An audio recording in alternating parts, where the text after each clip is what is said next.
Hello বন্ধুরা, আমি আজকে আপনাদের একটা ঢ্যাঁড়স চিংড়ি আর ডাল দিয়ে খুব টেস্টি একটা রান্না দেখাচ্ছি। যেন প্রথমে আমি ঢ্যাঁড়সটা নুন আর বেসন দিয়ে ভেজে নিলাম।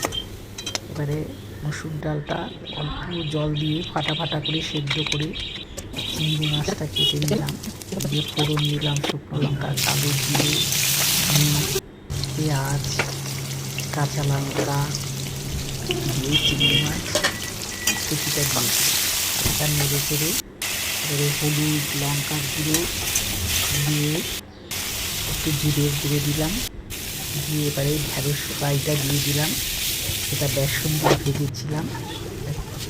এবারে ডাল সেদ্ধটা দিয়ে দিলাম, ডাল সেদ্ধ মানে একদম ঝুড়ো ঝুড়ো করে।